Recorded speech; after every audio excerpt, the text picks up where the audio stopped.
Good morning, good afternoon, good evening, good night, depending where you are watching this program. If it is your first time of seeing my face or coming across my platform, you are welcome. My name is Linda, and we here will talk about Biafra restoration.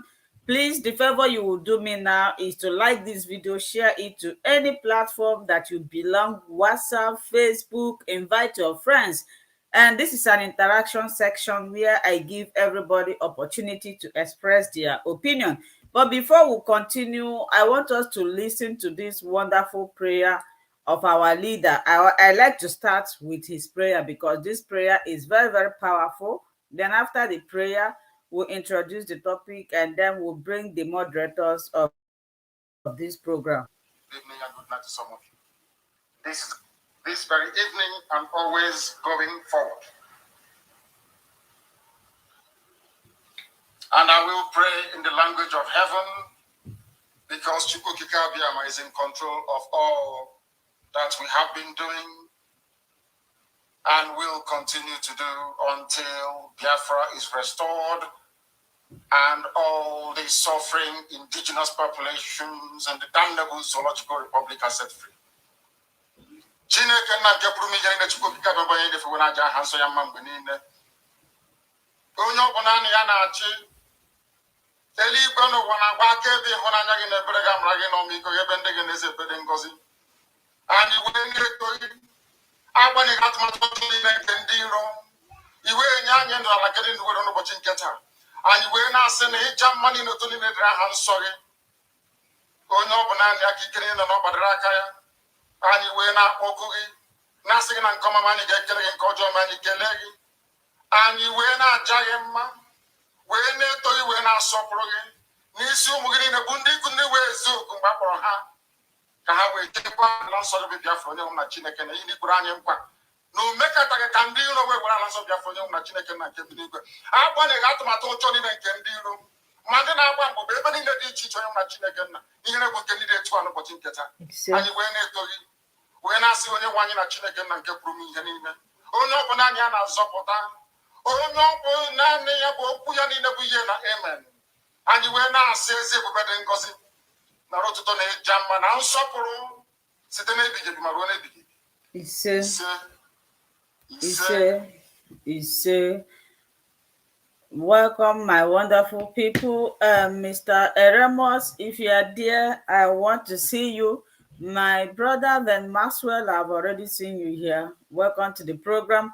My brother, Chuk Survivor, I'm going to open up the line first. But before then, I want to say something that there is this adage in Igbo. They said, Mmiri ezochago, ozochago bacha.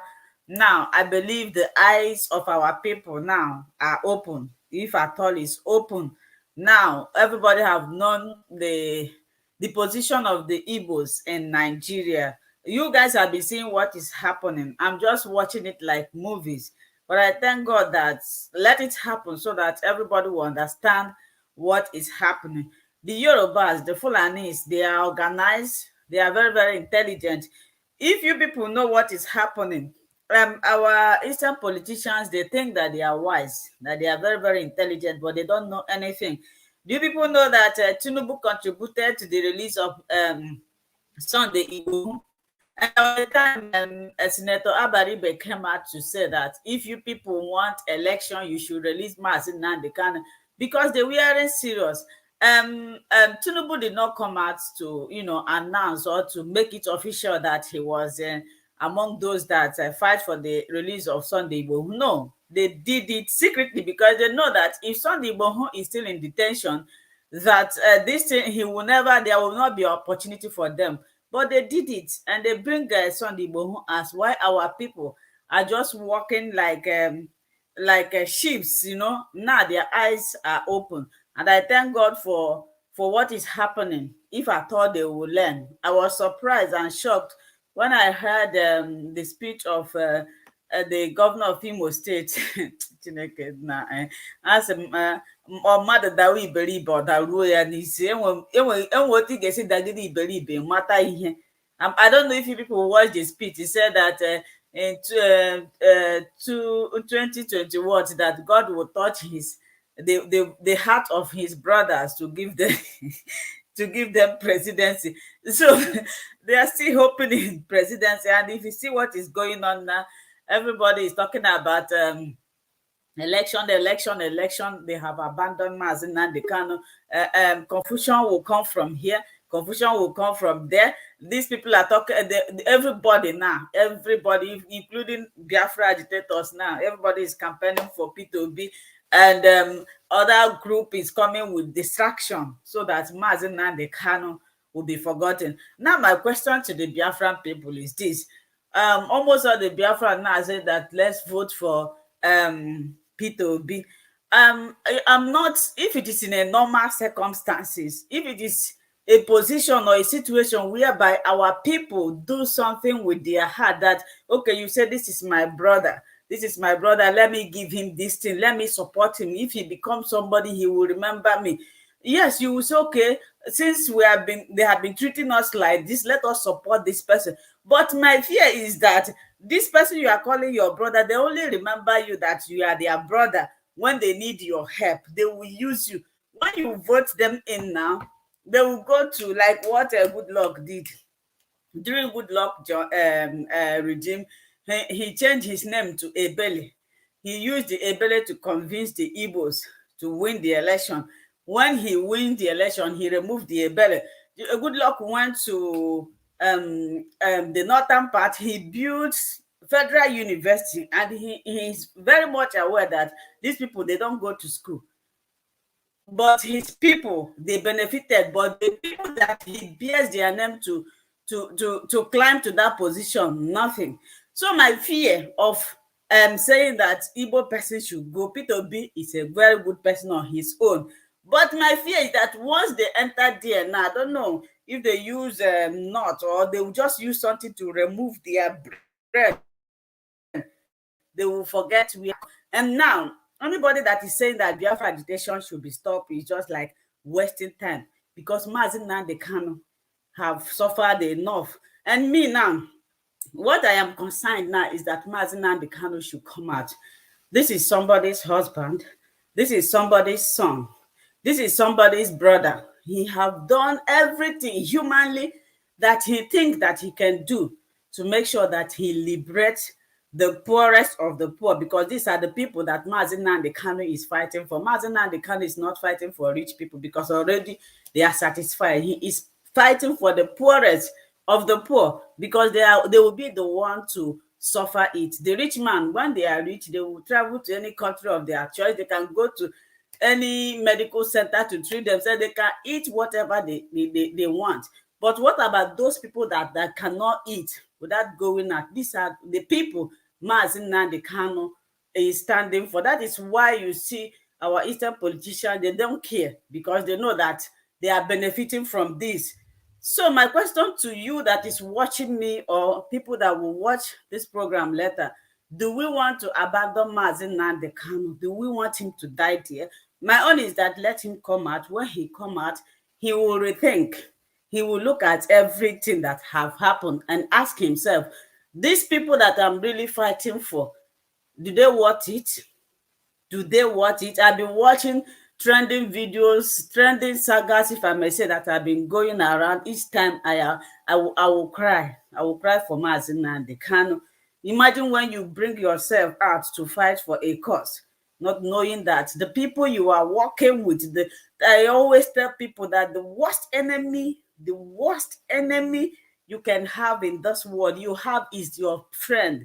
Because at times people will call our enemies, they are not our enemy, because they don't know anything about you. Your enemy is that person you call your friend. You tell your secret, because you have open heart, your conscience is clean. You think that the person you are working with have the same conscience, not knowing that you are working with demons in human camouflage body. This is exactly what Mazi Nnamdi Kanu is suffering today. He is surrounded by diabolic. Now, Nigeria have been faced with two dangerous lions. If Tinubu wins, you guys know what will happen. If the other person, Atiku, win, okwu agunanu, So 2 dangerous lions is facing Nigeria like this. And Mazi Nnamdi Kanu, Onu na-ekwuru Igbo, is there. Yorubas, they want to bring their brother out. Somebody was telling me, do I know that Mazi Nnamdi Kanu's crime is differs from Sunday Igbo, no matter what. If Igbos are united, I'm calling Igbos because some people will say Biafra is not for only Igbo. But if you look at what is happening, it's only Igbos that are suffering the most. If we are united, look at the Fulanis. The Fulani doesn't make noise. They will tell you, I will deal with you. They will deal with you with your open eye. They don't even brag. But you will see, making noise, making mad, talking nonsense. At the end of the day, we will not do anything. We don't love ourselves. And when other people preach about it, you'll be criticizing them, insulting them, but they are really telling you the truth. If the Igbos can come, look at what they did to them in Lagos. Look at what they did to those people at Alaba in Lagos. They closed their shop. They want to go and get PVC. Do you see how they were disgraced? Do you see how they were humiliated?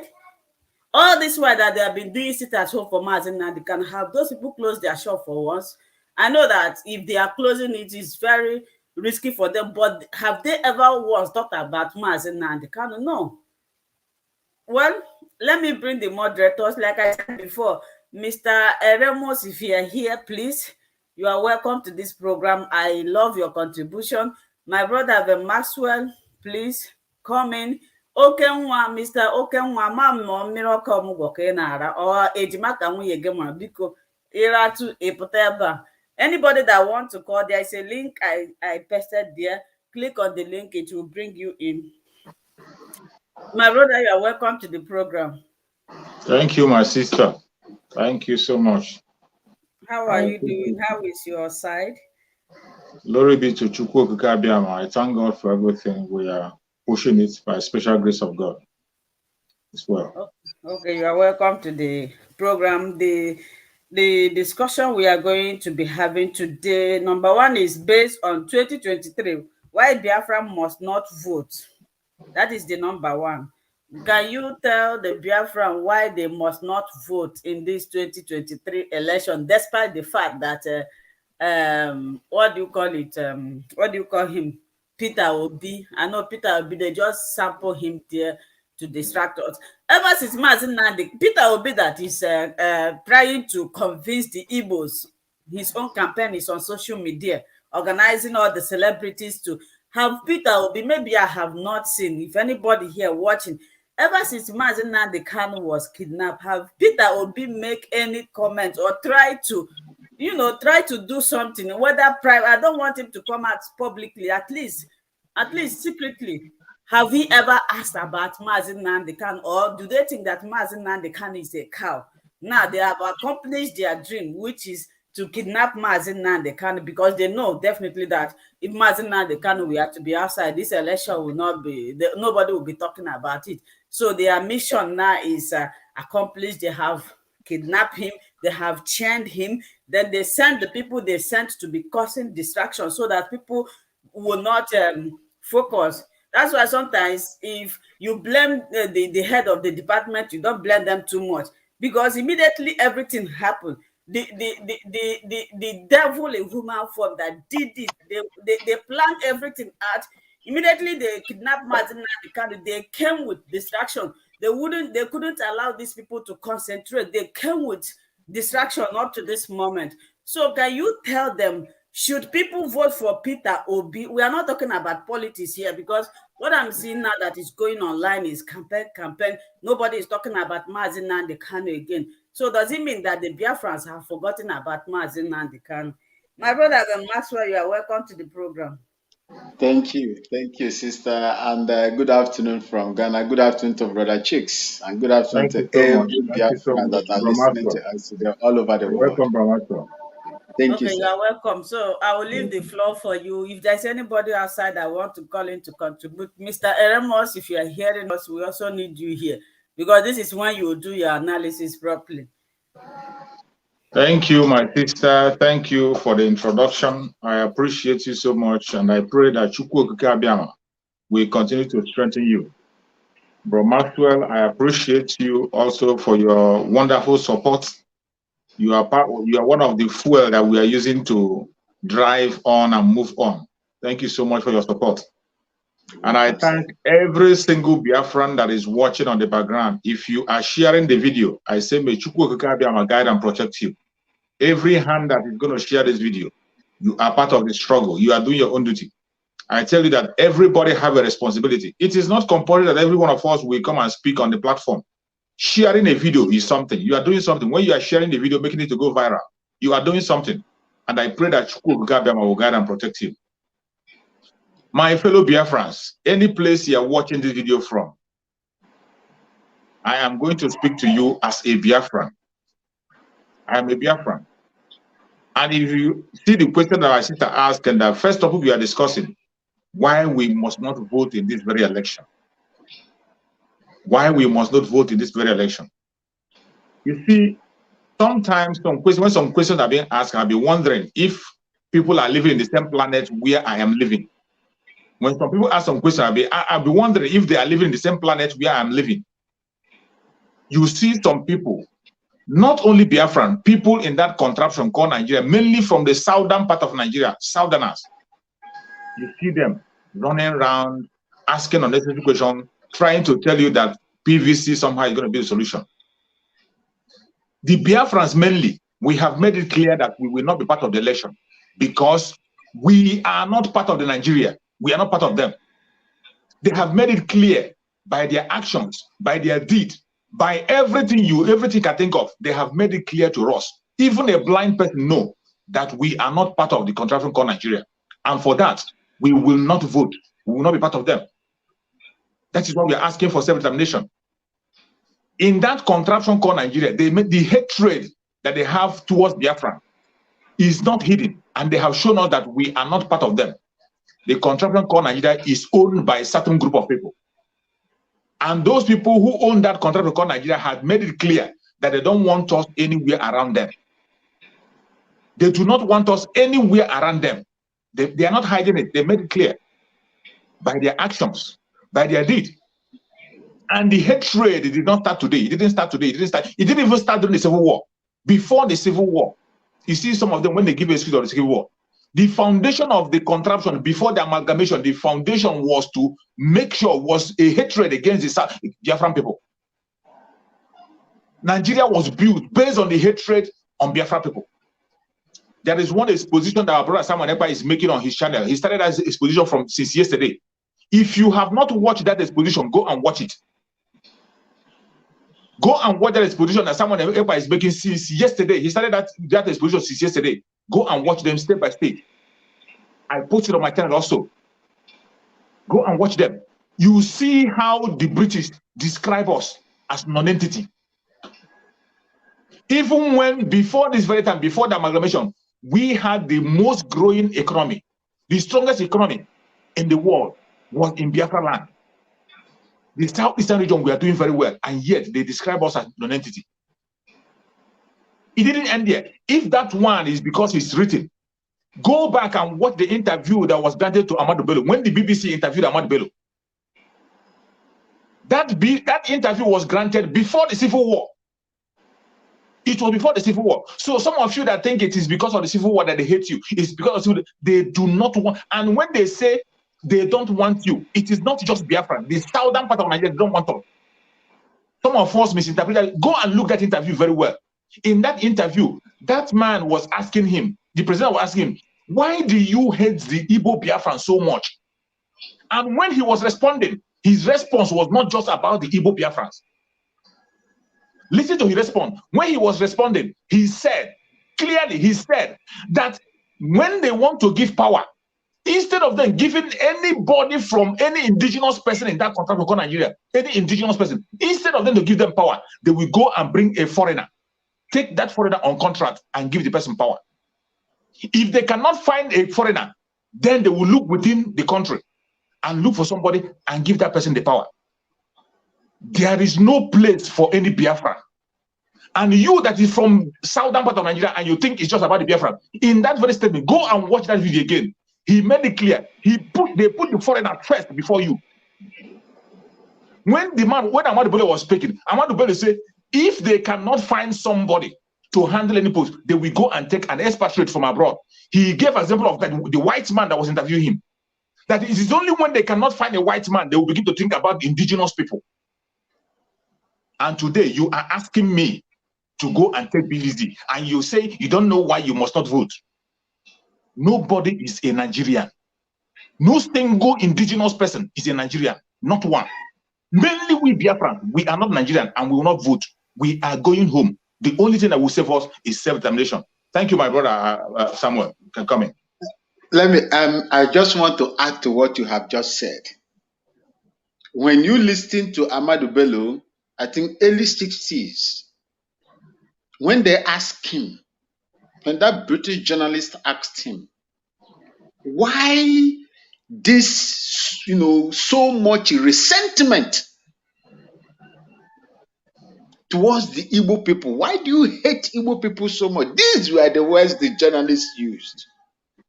Exactly. I always play it. I always read it. I look at the video. I laugh.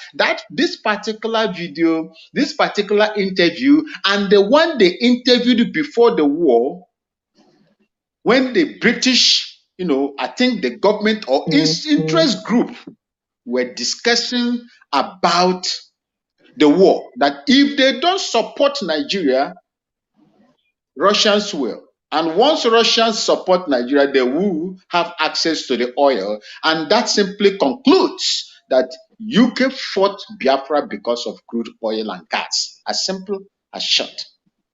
Then this man, when they asked him, Ahmadu Bello, late Ahmadu Bello, why do you hate Igbos this much? He said, no excuse, no nothing, no provocation, no. Igbos didn't do them anything. Igbos did not do him anything. What he said, and I believe that if the world is a place where justice and equity is made to upheld, I don't think that man should have been the first person that's supposed to be charged for hate speech. Exactly. For hate speech. You just pick up, you just select a particular, his interest was on the Igbos. Do you know what he told them? He said, Igbos. That was how they started. Igbos are a such, kind of species or people that when you appoint them as a headman of your business, they work themselves they work their ways. The following morning, you see them becoming the head man of that. When you put them in a labor camp, you use labor camp. Yes, you put them as the head man of a labor camp. The next time you see them as the chief of that. You see, that is the hatred. Nothing more, nothing less. You are hard work. They don't want development. They want Nigeria to remain the way it is. Yes, sister, your hard work is what they are envious about. Take for instance, do you know, sometimes when I look at the scenarios, and I blame ourselves too. If you remember the time when they were not ready, I think the North said that they were not ready for independence because they were backward. They were not ready. They were not ready. Good. And they got to a stage where something happened. They said Araba. Araba is to share, divide. Araba is an Hausa word. That's right. Araba, let's divide. Who went to them and began to plead with them to stay back? Is it not Nnamdi Azikiwe? Did Awolowo did that? No, Awolowo didn't do that. Awolowo came back and told the whole world that Nigeria is just a mere geographical, entity or something like that. Expression. You belong to a particular unity. You are a nation together. But our late elderly statesman was the one that was going to beg them. Today, are Igbos not begging to become the president of Nigeria? You see, they said, Igbo people said, if you see a man with elephantiasis of the scrotum, if you have the medicine, don't cure him. If you cure him, he will test the efficacy of your medicine on your daughters or your wives. Is it not what is happening today? Exactly. That hatred and discord this man laid from time immemorial, is it not working against us today? Our being political correct. We were trying to be political correct. Do you want to tell me that there were no people that were telling Nnamdi at that time to retrace his steps? Did he listen? He was exuberant, full of life, outspoken, eloquent, the Zik of Africa. Nobody knows it all apart from him. Will you want to tell us now and the rest of the Biafran that are listening that people were not advising, just like the way people are advising this present generation today? Of course, Chinua told him, he refused. Good. These are some of the things. And where do we find ourselves today? That they are stoning our people in Lagos, the people that we claim that they love us. That is why I use what I used the other day. I don't. Where did I use it? As I consider them as friendly enemy forces, and that is why we term such people in the military. In military terms, they are friendly enemy forces. So you are on your own. And what they are trying to do now is to drag Biafran into a situation that they will use Biafrans to reconcile among themselves. And the riverine areas, some of them, not all, are not exempted as well. This is what we must understand. And our people, if somebody told you that people that have been criticizing the Biafra, oh, they are not participating in the politics, they are not active, they are not this, they are not. Today, they are picking up to go and register, for poverty verification card. Poverty, as my friend in the other platform will call it, poverty verification card. What did they do to them? They sack them. Where you know that is it not deliberate? They know that these people are so much, their population is so much. Why would they go and fix only one machine? And where they don't need it, they take it there. Did it happen in Alabe alone?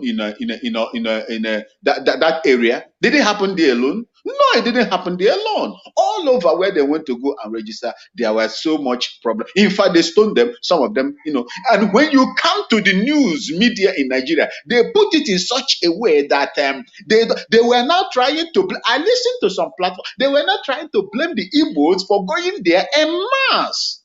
Are you kidding me? Are you kidding me? That is to tell you that they don't need you.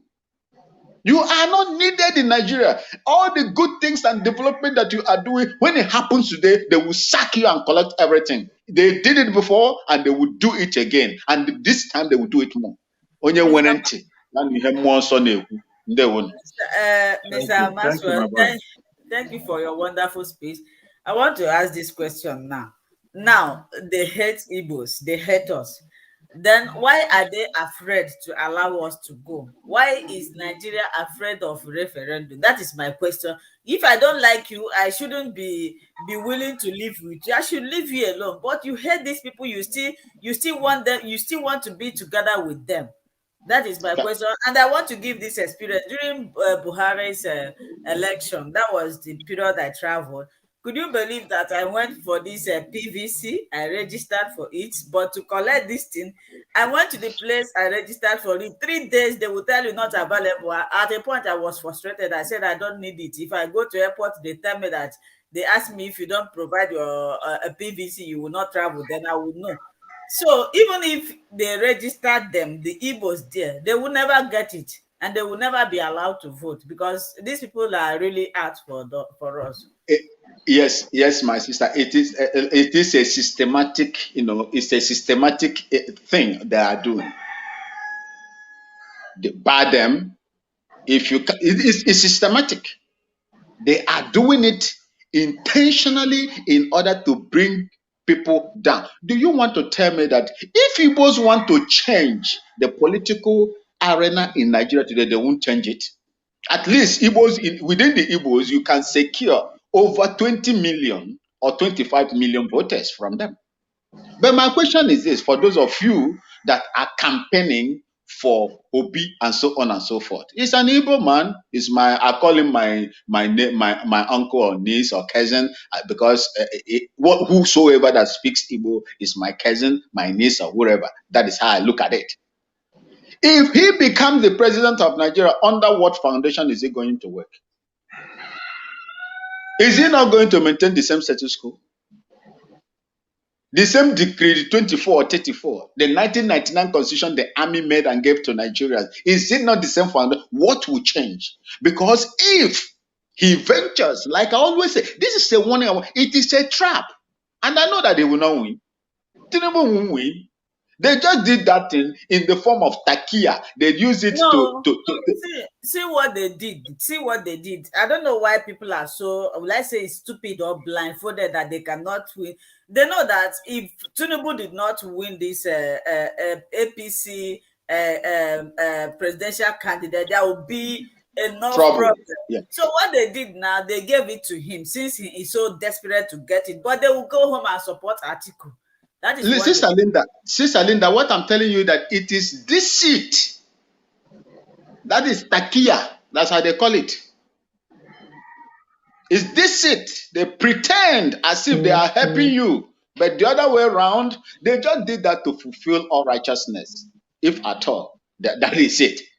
They did that in order to make you feel that, oh, they have, they are encompassing, they allow, they practice, democracy. That is not democracy. They call it takia.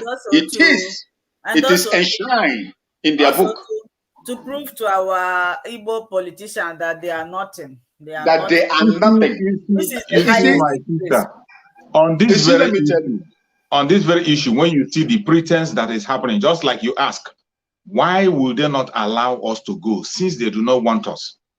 Good. You see, there's one thing I have to say before we continue. I want to tell every single Biafran that is watching.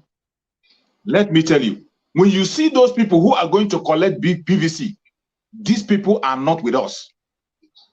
And let me tell you, when you are hearing about the struggle, you can never have 100% support in any struggle you're doing. You can't have 100% support. There are still 10% or 7% of people who are one Nigerians, who claim to be, they are Biafrans by name, but they are one Nigerians. They are the people who are still lining up. You see them lining up. We are not going to force them to come out. Let them continue to enslave themselves. But the voice of the Biafran people is that we are not going to participate in the election because we are not wanted in that very contraption. We are not wanted. And for any Biafran person that can tell him or herself truth, not only Biafran, even a Southerner, an indigenous person can tell himself the truth. They know very well that there has never ever been any election in Nigeria. All they have is selection. What they have is selection. They have never ever been, since independence, starting from British. It was the British that gave them every false number they are using. The number they are using today to operate in that very contraption is a false number. When you hear them talking about parading number that they have population, they have no population. Even the map of Nigeria you are seeing that is giving them 75% of the land as their own is all false, fabricated by British to make them look powerful. And they have sold that into so many of us, and we are buying into it. Let me tell you, can't you reason within yourself? These same people will come out and tell you that in every locality in that contraption called Nigeria, when you go there, that after the indigenous people, the second population are the Biafran people, the Igbos mainly. The people you are talking about, in every locality you go, they are the second, after the indigenous people, they are the second population. How comes they become the minority when they begin to count numbers? How comes they have a smaller number? How comes? This is how they have placed all these things together. It is a planned work, and that is why we don't want to be part of it. The only solution is for us to get out of, and we will take ourselves out from it. We will take ourselves out. Nobody's going to do it for you. The people who want to go and take PVC, don't preach to them. Don't talk to them. Don't talk to them. These are a bunch of deceivers who have decided to sell themselves soul to the enemy. Because the PVC we are talking about, every single one of us, without the prophet telling us, we know how PVC works. Is it not the same PVC that Atiku used to defeat Buhari, and Buhari, before your own very eyes, took the pool by himself? The same PVC they used to vote. People went and did accreditation, electronic accreditation. Then when the INEC was told, give us your server, let us see what is the server, INEC said they don't have any server. Didn't the case die? Didn't the case die? The same PVC in the last vote, they told you that about 20,000, is it 20 million PVC was not collected. 20 million. Go and check the name in that 20 million. They are all Biafrans and people from the southern part of Nigeria. These same people, they know that even if they finally allow you to do the PVC, you will never ever get that PVC until after election. This same PVC, you are lining up in Biafra land to get PVC. Meanwhile, in the core north, they are distributing it to them in their home. They go to their houses and give it to them. Even their cow have PVC. Niger, people from Niger have PVC. People from Chad have PVC. People from other neighboring countries, all those people, Fulanis, they have their PVC. Every child, as long as that child can walk from his mother's house to the polling booth, they have PVC. How do you intend to match them in this their criminal politics? How in God's name do you intend to match them?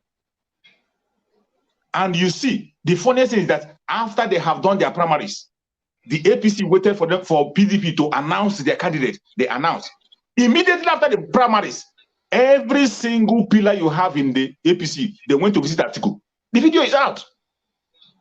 They went to visit Atiku to congratulate Atiku. Members of APC, the APC chairman, the senior president who was contesting, and every other contestant, all of them went to see Atiku.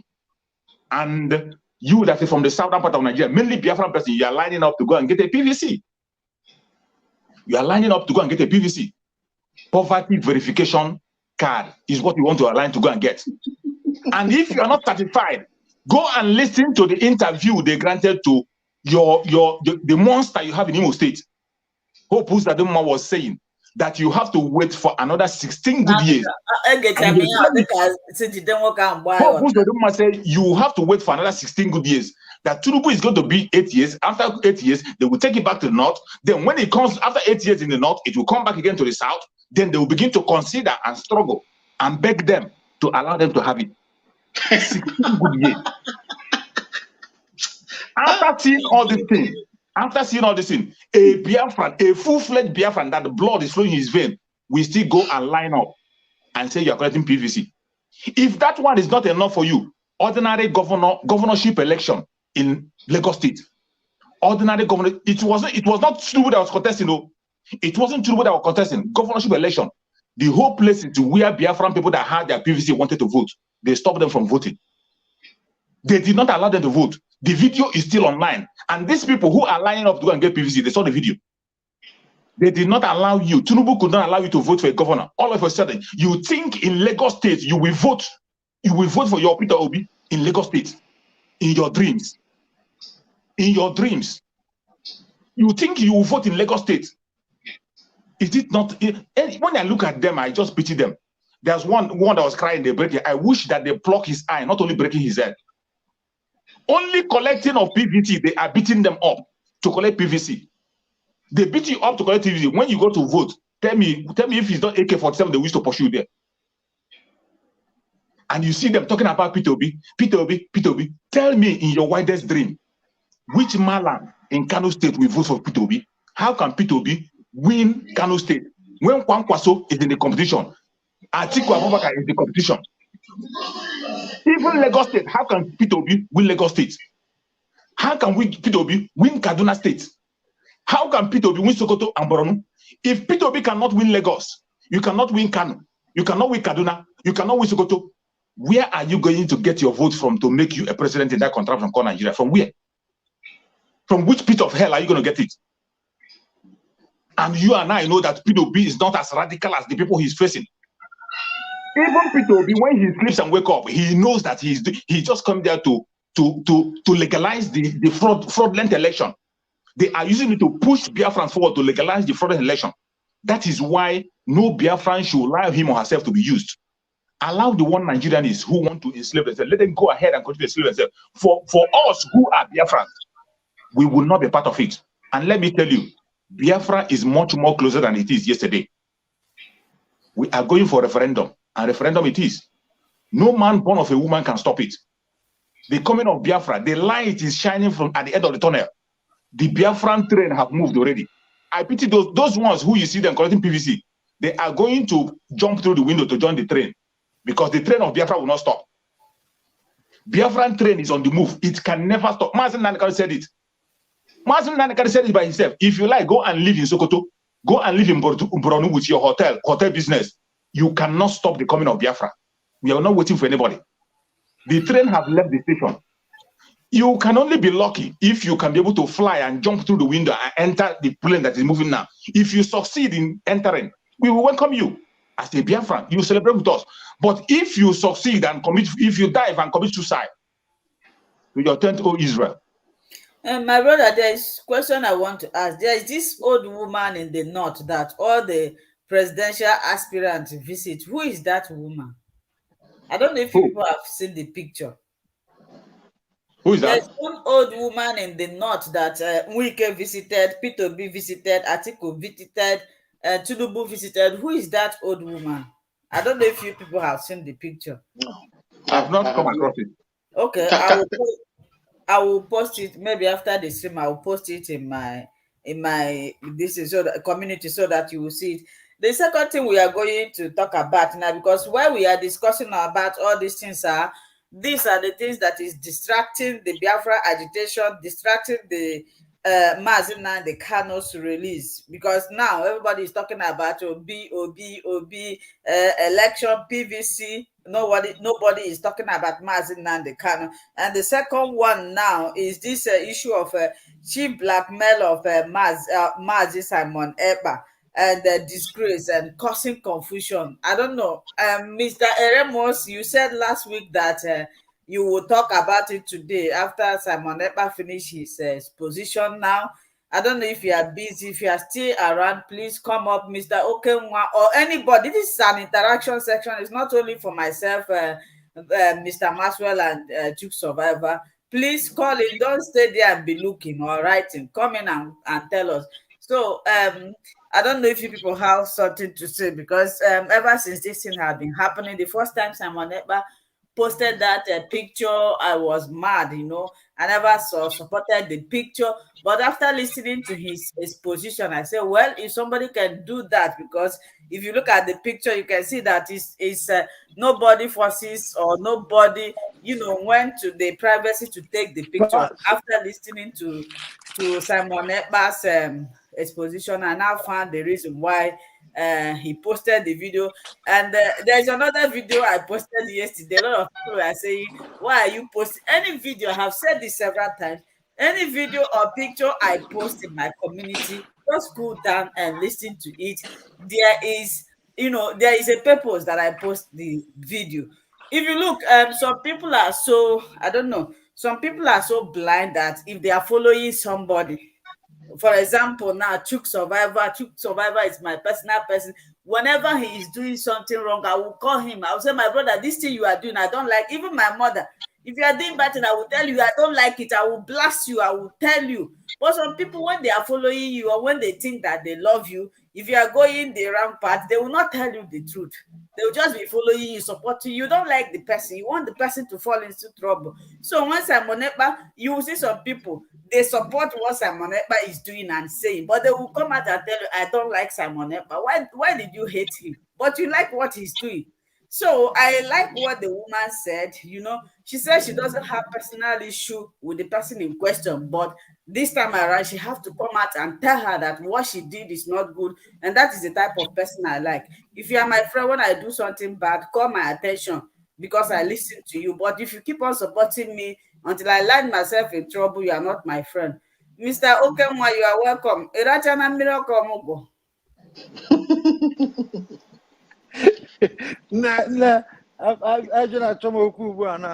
I'm not doing a miracle. So one day you guys say your way, Jima.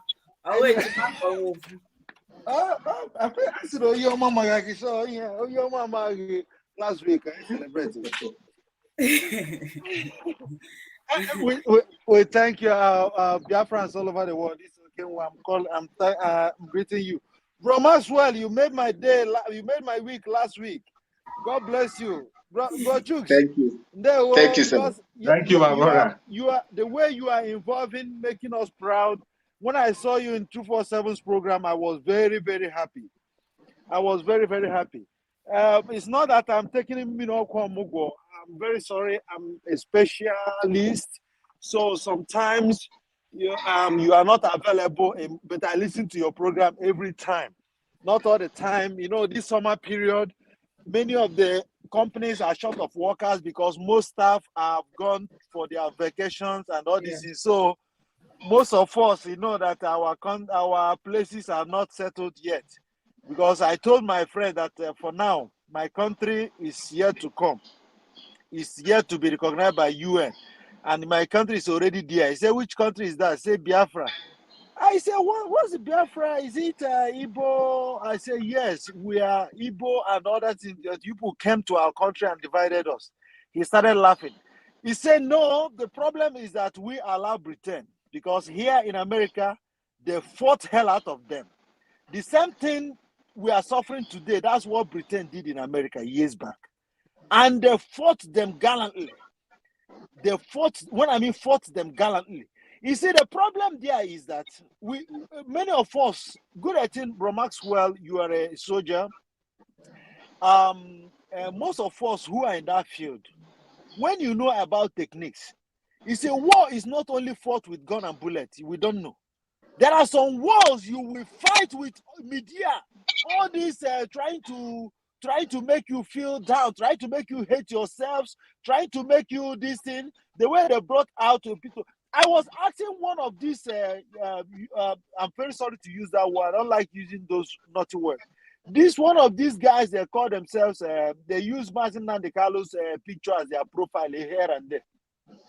He was encouraging people on how to pick BBC and all this. I said, I beg to understand. PVC of which country? Is it PVC for our referendum or PVC for Nigeria? P2B on which I don't really get it. But anyway, Biafra, that's what I hate discussing Nigerian politics. I have a lot of info on that. But why I like what my brother Mazi Simon Ekpa is doing, because he's on the right track. We get information right. Even this Nelly's this thing. Remember when I told you, I gave you this information about the woman in America? They didn't call her name. Yes, you said it. Yes. And now there is something that is coming up. But the people that are supposed to make this happen now are afraid. And why they are afraid is that Nnamdi Kanu was giving the Northerners who are not Fulanese hope. If you watch his program, he was broadcasting. He was even saying that Radio Biafra would be in Katsina. He was giving them hope. And they were regrouping. And that is what they told me. That is what my guy told me. He's on your program now. You will not know. He said that Mazi Simon Ekpa should help them. Mazi Simon Ekpa should open up and speak to the indigenous population that are not Fulanis in the north. That the way Nnamdi Kanu was assisting them, encouraging them, trying to make them understand their origin, they are more than these people. It's just that they have occupied all the political positions.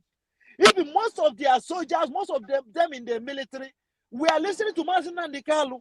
And that is why, if you see that time, most of them stood up. They were even making videos of how they were treating them. But now it looks like nobody is speaking for them. They can't speak. They're already in that depth. They can't speak. Exactly. They look surrounded. So what I'm trying to tell you now is that anybody, if Master Simon is listening to this program, if Biafra Unite is listening to this program, if any of the Jenny autopilots are listening to this program, these people are telling us that they need help. That this is not what we can fight alone. That the way Mazi Nnamdi Kanu is gingering them, that Mazi Simon should also come up. Like now, there is something, is an intel, but I have to open it up here.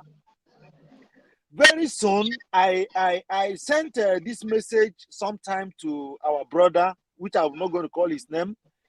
Very soon, what they want to do now is that after these things are settled, P2B is going to make a move to visit Nnamdi Kanu, and they are coming up with something which is not clear. He didn't tell me, but what he said that Nnamdi Kanu, I told Biafra, I told 247 that Soludo shot himself on the leg. Soludo brought the message of Simon Ekpa to Nnamdi Kanu, and after that day, he was so happy. All of them said that the man was jubilating. The comment he made that now my soul can even rest in peace. He said that even if anything should happen to him now, he's happy. And since then, he has been very, very, in fact, he talks to them anyhow. He said he talks to them anyhow. Even in DSS now, all of them now are looking for a way now. Even Soludo knows he's in trouble. As I'm talking to you now, Soludo has an issue because of that thing. Because Mazi Simon Ekpa they didn't tell Mazi Nnamdi Kanu about what is happening or how Mazi Simon Ekpa. But once Soludo went there, he thought that he wanted to speak against it at home and other things. And he mentioned Mazi Simon Ekpa and what he's doing. That boy, what he's doing. And the man was very, very happy. That the picture we saw that Mazi Nnamdi Kanu hugged Soludo and was happy. It was real. It was real. Soludo left that place in shame because Mazi Nnamdi Kanu told him that he is now happy. And what he is telling, he murmurs to himself. They don't allow anybody to come to him. But most of them that go close to him, there is something he talks to himself like somebody. Oyibo says soliloquizing. He talks to himself. And one of the things he says is that they should forget about him bringing him. I'm very sorry, Biafrans. I'm not meant to forget. I'm not meant to offend you. They said that they should not devote all the energy in fighting to release him. They should move on. What they are trying to use to bring Biafrans down now is for us to concentrate fully on fighting for the release and not release of Mazi Nnamdi Kanu. Why Biafrans struggle, we suffer. Now, because of this election now, they want to use it to thread the release of Mazi Nnamdi Kanu. And once Mazi Simon Ekpa drops this no election in Biafra land, they have won again. They have won again. So that's what he has to be doing now. Many people from the north, they don't want to participate in the election. Mazi Simon, if you are listening to me in this program, call this thing and tell him. Many people from the north, they don't want to participate in this election because it's obvious to them that the Fulanis are killing them with Nigerian government. So they need somebody to speak up. And the only way out for them is for them to speak through Mazi Simon Ekpa. That's the only voice now that can speak so loud and everybody's listening. Please, that is what I am trying to tell Biafrans today.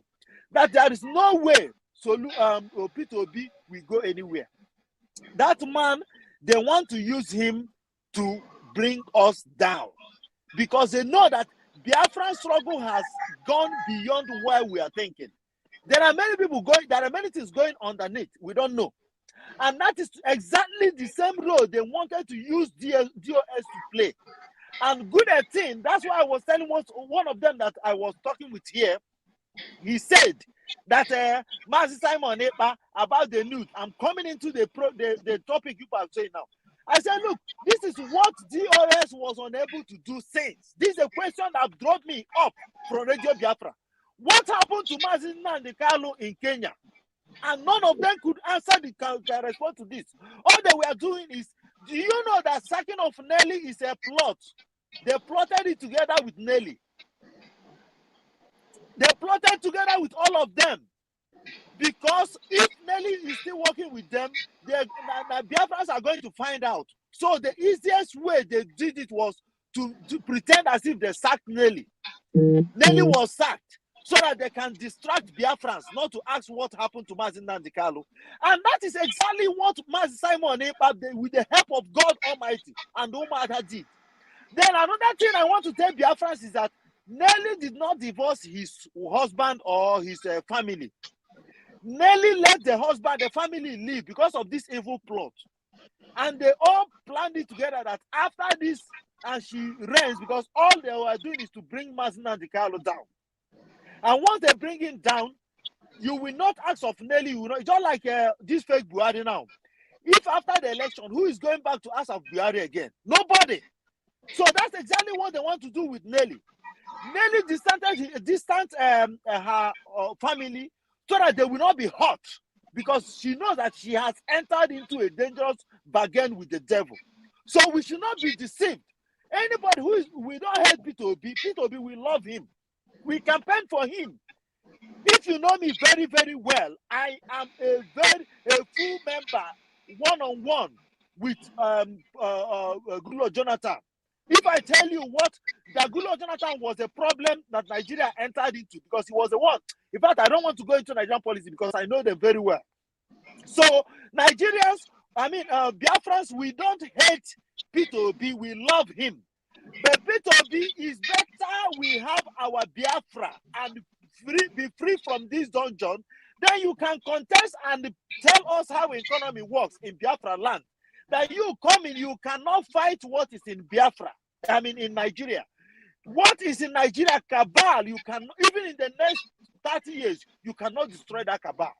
Because the cabal, we have international cabal ruling Nigeria, we have cabals from the north, we have cabal from the east, all parts of this thing, and they are the kingmakers. You don't know them. I know them very well. I know where they hold the meeting at Maitama. I know where they hold the meeting. So my brothers, let me not make this thing too long. God bless you all. No election in Biafra land 2023. That is all. Thank you very much. Thank you so much, Okenwa. Thank you. We appreciate you. Thank you very much for your contribution. We really appreciate you for your contribution. So going on what we are talking about on the issue of the blackmail of our brother Simon Ekpa and the attacks on him. You see, what I have to say is that you see, all things happen for good to them that love the Lord. All things are happening for good to them that love Chukwukabiam. Every single thing that is happening today is happening for our own good, including the blackmail against Simon Ekpa. They are all turning for good. Every of that blackmail is making people trust Simon Ekpa the more. It's making us see deeper things that we have not seen before. One of the two key blackmailers you have seen, you saw when the other one that is living in Germany that blackmailed him. He came and accused Simon Ekpa of establishing fake native doctor. When Simon Ekpa came on the platform to speak to him, he came and apologized. He apologized. That is a plus. That shows how credible Simon Ekpa comes.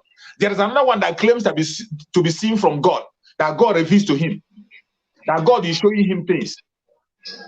Simon Ekpa have come on his own platform again to speak on him, to tell him and take an oath. Simon swore an oath in a platform before the whole Biafran, in a hallowed platform where issue of Biafra is being discussed. Simon Ekpa swore an oath that if he had any hand in anything that happened to the guy, because the guy came and accused Simon Ekpa, that Simon Ekpa sent people to go and shoot him. That Simon Ekpa brought people to shoot him. After Simon Ekpa made that broadcast and swore on his platform, that clueless man who said that he's seen from God, he came out to apologize. But when he was apologizing, he couldn't be bold enough as a man to free himself from the captivity that they're holding him. The people who advised him still wrote a script for him. He couldn't apologize directly. He was coming in direct. That it wasn't Simon that said them, that it was Simon's lovers, people who know Simon, that Simon didn't know the people. He was confessing. He confessed that Simon didn't know about the shooting. He didn't know the people. He doesn't have anything to do with the people. But you came on your platform and you were speaking to the whole Biafra that Simon sent people to come and shoot you. And then at the end of the speech, you say, you know, after saying this one, that he's going to send other people to you. And after Simon have come and take an oath with his own personality and everything he has owned in this earth, he saw the danger. He came out to apologize indirectly. But I thank Chukwukabiama for the wisdom he has given to Simon. Simon stood on that same platform and told him that your apology is not accepted. You must make your apology very, very clear. Because even while he was apologizing, he was still accusing Simon.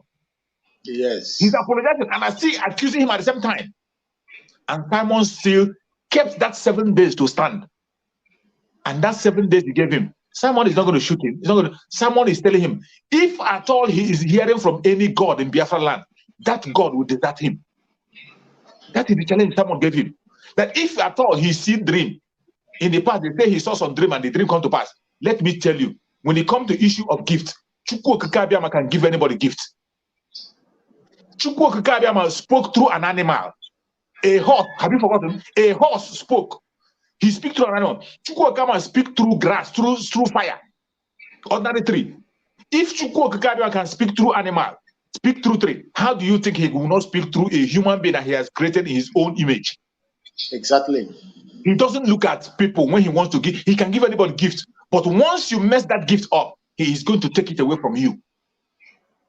And that is the challenge Simon gave to that guy. And he knows the implication. If he like, let him continue to be proud. Let them continue to deceive him. Since he has sold his soul to the devil, the best thing for him is to come out openly, confess and apologize to Simon Ekpa, and then regain his vision, if at all he's seen any before. But if he refuses, the God of Biafra land, just as Simon said, the land of Biafra will fight him. Not Simon. Simon Ekpa is not fighting him or chasing anybody. He's not coming out. He doesn't go to take any life or fight against any innocent person. Never. But that's what the challenge he gave him. And the same fate will follow everybody that is peddling lies and false information against Simon Ekpa. I used to tell people, not only Simon Ekpa, when you hear information about somebody and you're not sure, you don't have the credible information, you're not sure, do not speak against that person. When they give you information about a person, take your time. Since you want to gossip, when they give you, since you enjoy gossip, when they tell you something about somebody, take your time. Go to that person's platform, listen to him, hear properly what the person is saying before you can reach a conclusion. They brought a video where they say Simon Ekpa was saying that Biafra is dead. Laughable, a laughable video. Those of us that are the followers of Simon Ekpa, I watch every program on Simon Ekpa. If I don't watch him live, on my own time, I watch the program. I have never seen Simon Ekpa standing against Biafra on that platform. And Simon Ekpa has spoken several times on that platform. He said he will continue to fight for Biafra until Mazi Nnamdi Kanu comes out. If Mazi Nnamdi Kanu comes out and begins to decide to change anything, that is left for him and Biafran people. Simon Ekpa also said that he is just a disciple of Mazi Nnamdi Kanu and the spiritual son of Mazi Nnamdi Kanu. He is not the leader of the Biafran struggle. Mazi Nnamdi Kanu remains the leader. Wherever they like, let them keep him. He is still the leader. Mazi Simon Ekpa, when this thing has not got to this extent, came to his platform, even while Nelly was still hanging around, and told us in his platform, he said, allow Nelly to continue to preach whatever she feels is going to release Mazi and let her continue to preach. But my own platform is bigger than whatever she wants to preach. And my platform will overshadow anything she's preaching. If you cannot handle her message, stay in my platform. I preach Biafra. I do not preach any other name. He said it. But these people, because of their hatred, they forget about all these statements. They went and copied a place where he had a slip of tongue. When he was addressing somebody who has pulled him for 1 hour conviction, they go and pick a slip of tongue from that very record and begin to share it. There was another one again they are sharing now, where Simon Ekpa was saying that if they want to eat the blood money, allow them to eat it. That is the only thing they caught out. But the contest, on which contest did he make that statement? They didn't play that one. And Simon Ekpa came on his program last time to explain the contest in which he said that program, that it was in their private Zoom meeting where he was complaining about the way they are handling the issue of the ESN.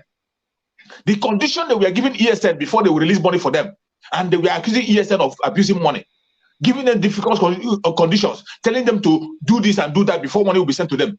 Then he was telling them that these people are in a war front. People in a war front, you don't give them such condition. They are already in a difficult situation. Send the money to commanders. If they want to eat the blood money, let them eat it. They are in the war front. That was what made him to make that statement. But now they went and copied only that section where he made that statement, and they are sharing it everywhere. And people are sharing it.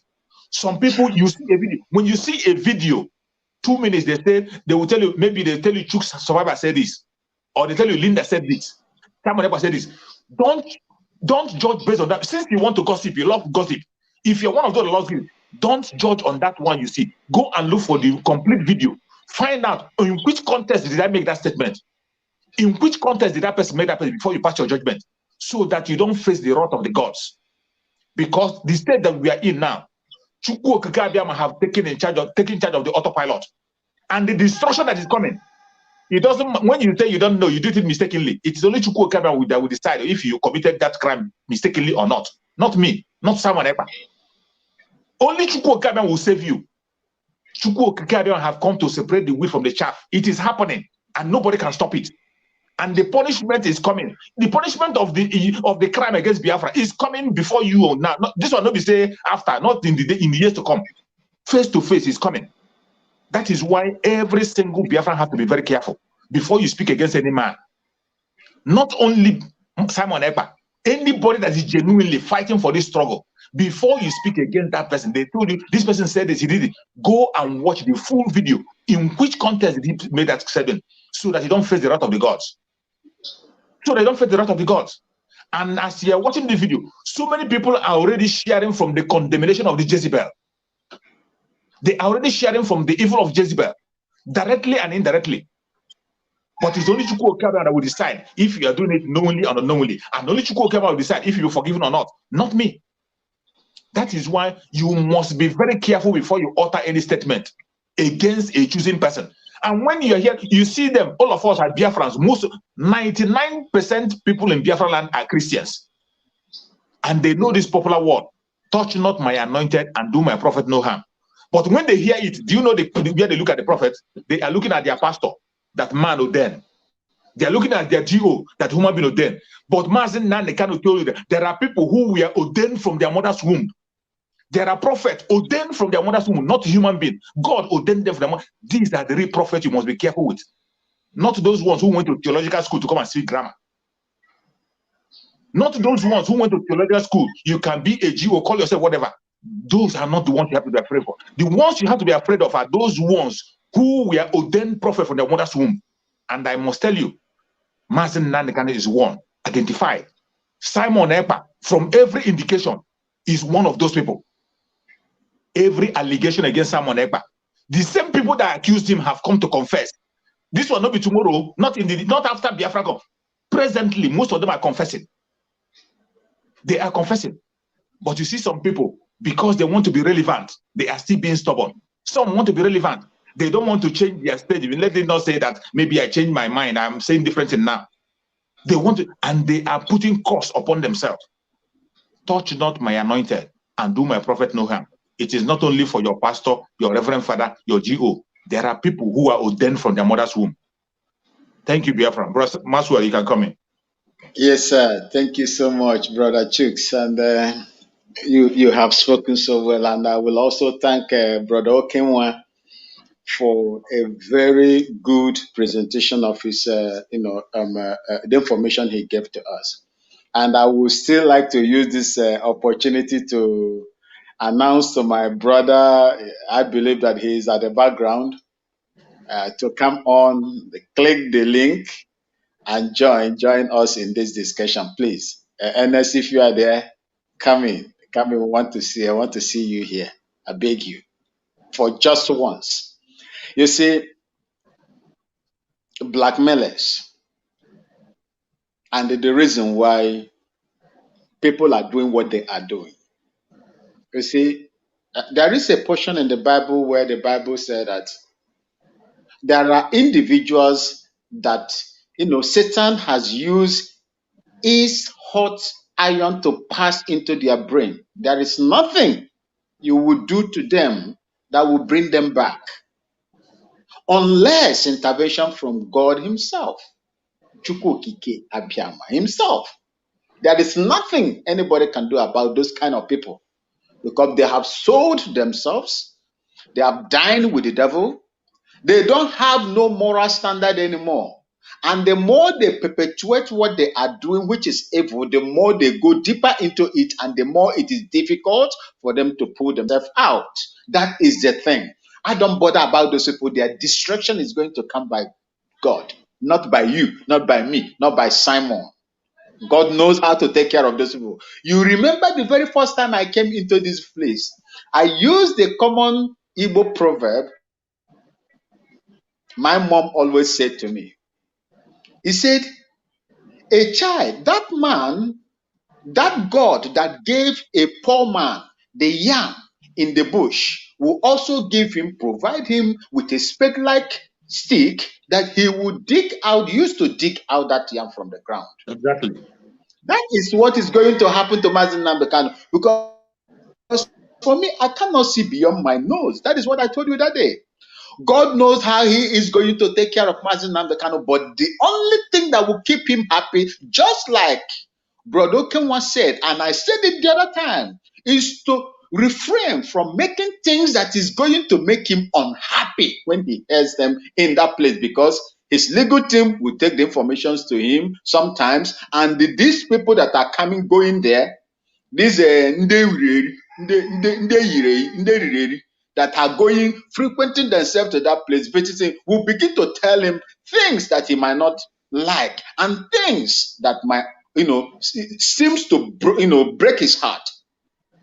But thank God for hearing what Okenwa said today, and I am revived, because before this time, I know that that man is resolute where he is. He knows what he believes in, and he knows what he is fighting for, and he knows that God himself is with him. There is nothing. If they wanted to kill him, they could have killed him long time ago. But why do you think that they are still keeping him alive? What is keeping Mazi Nnamdi Kanu alive? People that cannot see, on their nose, people that can't see beyond their nose, would not know what is happening. What is happening there is more spiritual than physical. For Simon Ekpa, Mazi Nnamdi Kanu made a proclamation when he was going, advised and urged Biafrans to listen to Simon Ekpa. That day was the day Simon Ekpa got the blessing of Mazi Nnamdi Kanu. Exactly. If you go to Mayegu, if you are a follower of Mayegu, when Mayegu started, before Mazi Nnamdi Kanu spoke, people were not plenty there. I was one of the people that were there when he started. Yeah. We were not plenty. But immediately after that, you see people there. Today, that guy can boast of significant figures. And that is exactly what I want it to happen here. Forget about the blackmailers. I have listened to the one that called himself Sampi, or whatever, some nonsense name there. I've listened to that one. When you listen people like that, I was just looking at it. I commented on that. So what kind of nonsense is this? What are you trying to achieve? Okay, that is what I said there. I left because there are people you don't take seriously, my brother. We have a greater job ahead of us. These are distractions that are just coming left and right in order to push us away from the course that we have taken. That's right. Did anybody force you to take this course, Brother Chooks, Sister Linda? Did anybody ask you if there are someone that will stay away? Oh, enfame, like we always say in Ghana here, enfame. It doesn't concern me. Divu fiasem, let me mind my house business. Okay, my house matter. Let me mind my house. Divu fiasem or enfame, it doesn't concern me. Will I be here talking the way I am talking? I said it anywhere I go. I am not ashamed to say it. It's Biafra one. For me, that's Biafra. And any other person that would like to do, for me, you see, my brother that is at the background there will tell you, I want him to come on. I want to click and come on so that we will deliberate, my brother NS. Click and come on. I've seen your WhatsApp messages. Please, click and come on. He's from Asian, our brother from Asian. He's my friend, and we've been talking. So you see, come on, bro. I encourage you to come on. So let them speak whatever they want to speak against my Simon Ekpa. Simon Ekpa is doing what he is good. Let God destroy Simon Ekpa, not them. They have no right to do whatever they are doing, and they will not make any fruit. They won't make any progress with what they are doing. They will go down. All of them will go down because the spirit that has possessed Simon Ekpa is the same spirit that were and still with the leader of the IPOB movement. Thank you, my brother. Thank you so much, my brother. Thank you so much. I appreciate your contribution. I appreciate you so much. And as we are moving on the next topic, we have to look into. We look into the insecurity in Biafra land, in the southern part of Nigeria, the way the insecurity in Nigeria as a whole, the way is increasing. Recently, you see that the insecurity have changed dimension. And the funniest thing is that they are playing it down. You saw what happened in our war. You saw what happened in our war, where these people went to a church and took the life of innocent people. And the funniest thing is that I bumped into a video where somebody who supposedly is a Biafran was trying to play down this and begin to defend this, that these people are not Fulanese. He was trying to pin it on the Odudua brothers. They were the people that did it. Even when it is obvious that this is the footprint of these people, these are the people that did it. They are denying it. We are there talking about that one. Recently, while we were warning them that the Afghanistan scenario is going to play out in Nigeria, they said it's a joke. You have heard recently that in Kaduna State, the terrorists used helicopter to go and bombard the Kaduna people. Kajuru local government. So what do you have to say on this very situation? You know, we warned about it. Most of the time when we say things here, they think we are joking. Some of them say we are believe it's a propaganda. We don't know what you're saying. The warning of this attack of the Fulanis has been coming. Mazen Nanekan have been shouting and shouting and shouting. Not only him. He started all the way from Danjuma. General Danjuma, their former chief of army staff. Danjuma cried and cried and cried. That wasn't enough. Obudai Melafia came and made a revelation. It wasn't enough. The Reverend Father recently made his own revelation and said that they are coming. They said they are waiting for instruction. Still, the federal government did not make any move to protect the people until that attack happened. They were there talking about that one. There was nothing, even the speech that the imposter in Asarok, the speech that he made, there was nothing strong in the speech. There was no strength in the speech that he made. We were there talking about that in southern Kaduna. We are hearing of the capability of the terrorists to be able to use helicopter to go and bomb a village. What do you think is the what do you expect? What do you expect? Good, Brother Chief, what do you expect? Is it not the same terrorists that brought down a plane jet? Is it not the same terrorists that killed their chief of army staff and they denied it? What do you expect? Look, there is a proverb that said, if you stay too long in the toilet, the flies that you don't expect will visit you. These people, look, and I will still maintain the statement of Abacha. Any uprising that lasts for more than 1 week, the government has a Senate. That is absolute truth. The same army, is it today that helicopters started dropping things for them in that place? In Agwanrimi in Kaduna, like I said before, when I was there, is it not the same thing that was going on? Exactly. And they will play down on it because there are vested interests in what these guys are doing. People are going to benefit from it. That is why I'm telling you, I love what Aisha Yusuf is doing, that Edo sister. I love what he is doing. But I will always like to tell him that there is no policy, there is no Islamic policy that is brought into that place that will not favor them.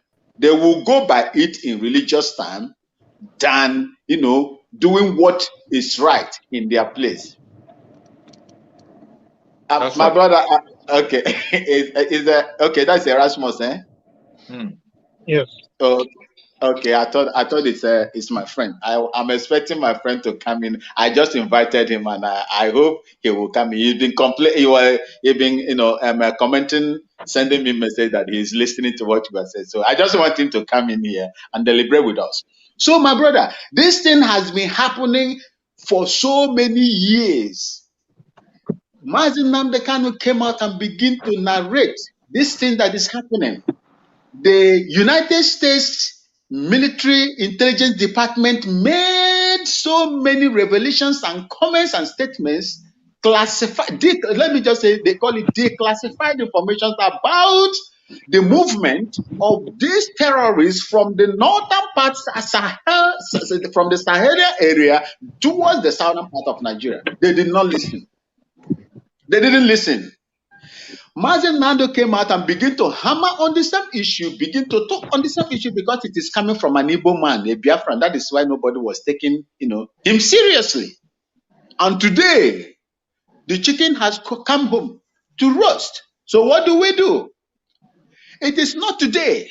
If you look at the history, it's not most of these things is not something I'm going to say here. If you look at what these people were doing in Kaduna, even before this time, let's say before 2004, year 2004, you will know, I am not surprised that this thing is happening. It's just a matter of time.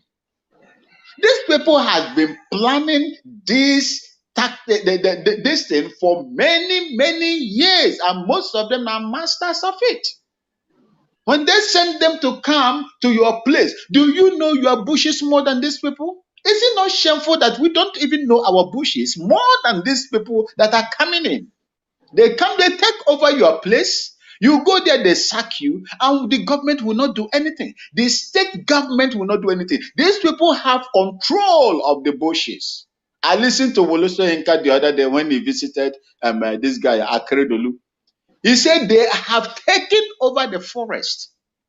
If they will open up and begin to give you, press conference that you don't have right to send them out of the forest, that they own the forest, then what do you expect? When you tell them not to, then there is what we call enforcement. They would like to enforce their, their position.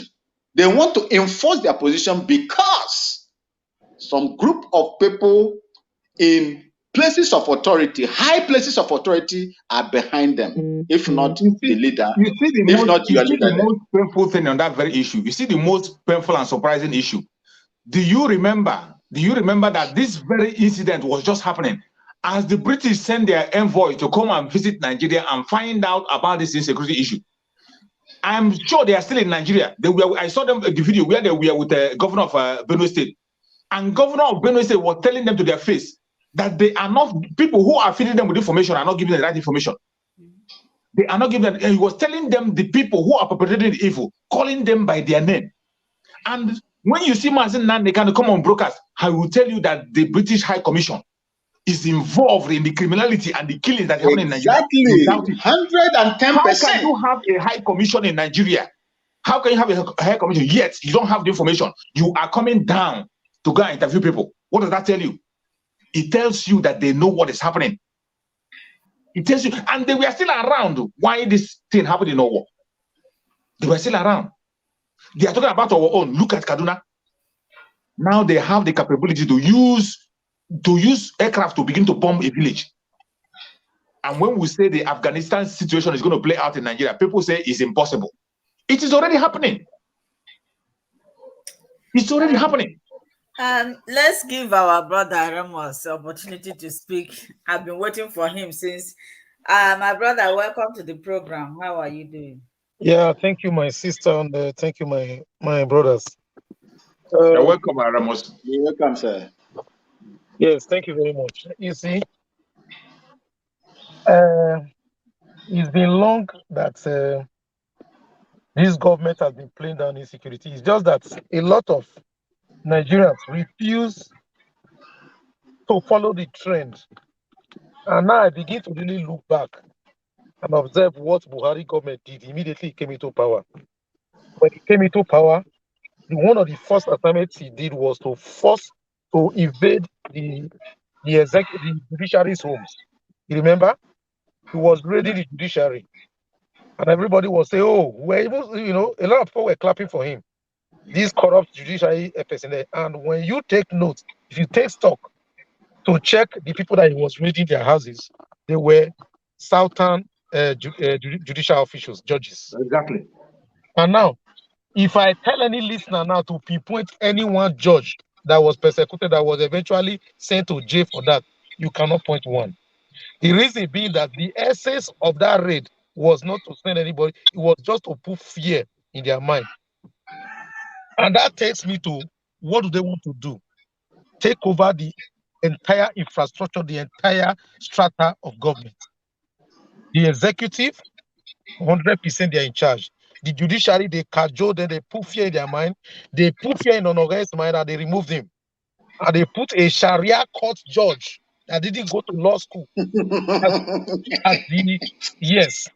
the Chief Justice of the Federation, and the entire South, the entire Nigerians kept quiet. The Nigerian Union of Journalists kept quiet. In fact, the Western world will be so ashamed of Nigerians when that happened. Brother Rasmus. Chief Justice of the Federation of a country that has professors. They kept quiet. Brother Rasmus. Yeah, I'm listening. See, do you remember when they sent a representative? Apart from that, I was also against the appointment of a Sharia judge. Most of them that knows me, most of them that know me will testify to what I am saying today in many platforms. What does it? Is Sharia a conventional, law practice? Yeah, do you remember after that again? Do you know that they did another blunder? If that one succeeded, do you know where that one could have been now? At the ICC, the one they sent to ICC out of 20, candidates, and the aptitude test was set. This man came 20 overall out of 20 candidates. I remember that. Now, bro, Maxwell, let me not lose my thoughts. Now, I'm going somewhere. He went away with that. Nigerians kept mute.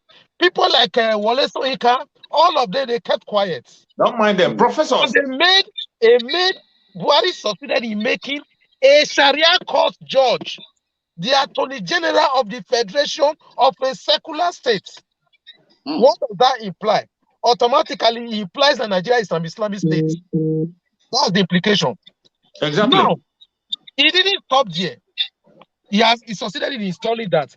He used that man to remove a governor that was duly elected by the people and put a fourth place person as the governor. That is Imo State. And when the NA presented the values of the voters, the people that voted, compare and contrast, there was no match. And what did they say? They said on technical ground. Technicality can be anything. You don't even know what is technicality. Thank God, technicality. And he succeeded in planting his stooge in Imo State in the east. And that was where, from there, Omahi became APC. They turned 2 states to APC. See, this is a calculated plot.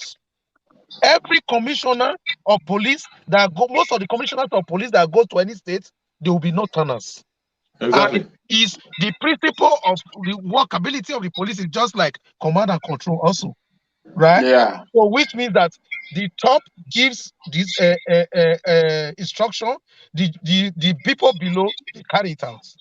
So when you have the head, right, as the representing the Fulanis, it means that what they want is what the rest will do. In the military, they did the same thing. Yeah. These guys recruited under Daura, Mama Daura, they did recruitment. And out of the recruitment DSS did, about 44 people were from Katsina State alone. 44. The whole entire southeast. I can't even remember the figures. There was none. The whole entire southeast. Only 44 people from one state. That was not enough. See, this thing has been, when anybody is talking of Peter Obi, it's like, I don't understand whether it's something that's hitting people's brains. Peter Obi, even if by magic becomes the president of Nigeria, he will not be able to do anything, even if he intends to do something. If you want to sack the military, who are you going to sack? Are you going to sack from 1, 2, 3, 4, 5, 6, 7, 8, like up to 100 generals before you'll be able to get Southern to use? If you go to the custom, go and check. Are you going to sack everybody? Everybody will fold their hands and be watching you, sacking everybody. How are you going to change the makeup of the legislature, both the House of Assembly and the Senate? Yeah. How are you going to do that? So a lot of things are just happening. The media, they clamped down on the media. You remember when they invaded the media houses? I think Channels was one of them. That's right. They were invading the media houses and they clamped down on them. The ones that refused to take bribe, they used force on them. And right now, what is going on? The media is not reporting 1% of what is happening in Nigeria. I can guarantee you, every day in Nigeria, the killing in Nigeria I don't believe there is any day in Nigeria that you don't have up to 200 or 300 people dying. The media is not reporting it. How can you call a country? How can you call a country where a helicopter, before a helicopter or a plane can fly in any country, Nigeria Airspace Management Authority must clear the helicopter? How did the helicopter fly and give cover to terrorists to attack villages and burn down the villages? Until today, no normal official, enemy official, is saying anything about it. No manifest. They are not showing this thing, the itinerary of the helicopters that flew there. And are you aware that Gani Adams just confirmed yesterday that same white helicopter, there is a report that white helicopter delivered food stuff to those terrorists that attacked our war? Are you aware of the story? It's on news. It's in Igbere TV, Igbere News yesterday. Gani Adams have said it. Yeah. And that same white helicopter, we have been seeing that helicopter going around Nigeria. There are videos of that same white helicopter delivering food to these terrorists, delivering ammunition to the terrorists. And this goes to confirm what Melafa said, Bada Melafa. When he said during the lockdown that they have helicopters, they have sophisticated network, delivering, flying around, and this is exactly what he said. So when you talk to some Nigerians that there is traumatizing Nigeria, that Islamization of Nigeria is just in a object, and they still argue with you. They will say it's not possible. When you ask them, why do you think it's not possible? They cannot give you one reason. They will say Nigeria is too big to be Islamized. That is foolishness. Foolishness to the core. Foolishness. Southern Kaduna, go and check where they are attacking Southern Kaduna. All of them are Christian areas. Go and check the names of the people dying. They are Emmanuel, Jonathan. Those are the people dying. The Christians, they are changing the demography. When they attack a community, they will slaughter the community people. They will burn the houses. Why are they burning the houses? They are wiping out that community. And they will replace it. They have done it in Zamfara State. Do you know that Borno State, there are more Christians in Borno State? There were more Christians in Borno State than Muslims. Borno State. All right. And today, if you go to Borno State, they have almost eradicated all the Christians there. Systematically. They are doing the same now in the Kogi State. Do you know that in Kogi State now, the Kogi State government now has banned beer parlor after 6 p.m. Why? Because the terrorists are attacking beer parlor homes. They are bombing beer parlor homes. They are changing now. They are constrained the Kogi people to live in. They are dictating now to the Kogi people. And their governor is bragging of securing Kogi. Because they have dictated where they want beer parlor to close, and it's happening. In Niger State, they are systematically taking over so many local governments, including Shiroro local government. People are now paying tax to them. And you are saying that, didn't you watch a video where they were openly initiating, changing people renouncing their Christianity to Muslim? It happened in Niger State. When you talk to people, I just spoke to one of my aunties. She's in Netherlands, and she was telling me, no, they cannot do it. He said, what can we do? What can the Christians do? You know that they are not going to stop. They are going to continue doing it. They are not going to say, okay, so we should fold our hands and just watch them take over. I don't say, well, the best thing for you to do now is all our sisters in the home, just prepare to sew hijab for them. Since you think there is nothing we can do. So the best thing, prepare money that you will use, send to them to sew hijab. Because I can guarantee you, if we allow them to continue with the way they are going, in the next 10 years, everybody in Nigeria will become a Muslim. So, to conclude, let me say this. Afghanistan had 300,000 active military. 300,000 active. I'm not talking of reserve. Active. Well trained with American trained military. They had American gadgets, American helicopters, American AR-15s, and the rest of them. Taliban only had 85,000 active troops. E-trained. Taliban took over Afghanistan government within 11 days. I said 11 days. How did that happen? It goes to show that the commanders of Taliban, the commanders of the Afghan military were sympathizers of Taliban. They were actually Taliban. So what happened is that they just gave instruction They just gave instruction and their troops dropped their arms. That is what is playing out in Nigeria. People are not listening. That is what is playing out. Right now, the commanders in the military, many of the commanders in the Nigerian military are ISF or Boko Haram. That's why you see military stopping police from coming in the forest where the terrorists are. That's why you see military providing cover for terrorists to kill people. And that's why you see military cannot, the entire Kaduna has been taken over by terrorists. And that's why no military is attacking them. Because the military of Nigeria has been completely infiltrated by terrorists. And if we allow them, if we make any mistake of allowing them to use Peter Obi to validate this 2023 election, everybody that knows he has anybody in Nigeria, just be ready to send them money to sew hijab and tell them to start reading Quran, practicing how to read Quran. Because in the next 10 years, Nigeria will be an Islamic country. The only way is to stop this 2023 election. Thank you. Thank you, my brother. Thank you so much. Wow. Thank you so much. Let's go to the next point.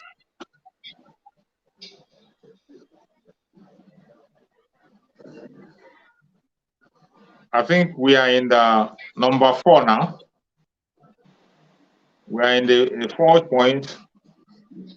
Now, in that 4th point, I think we'll discuss about there is, when it comes to the revelation that is coming from our brother Simon Ekpa and the way Chukwu Okeke is exposing some people. We had the exposition that is coming from Simon Ekpa and how the Jezebel was exposed. People came and accused Simon of doing the exposition. Meanwhile, Simon himself wasn't the one that did the exposition. Simon said that his own exposition, he has not even started, he has not even touched his own. He made his own investigation, which he still revealed. But the one we are talking about is the one that the native doctor did. What do you think? That revelation that came from that native doctor, what do you think about that native doctor? I want us to talk about that. What do you think about that native doctor that made that revelation?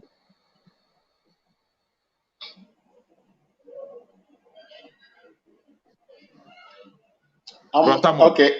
I think.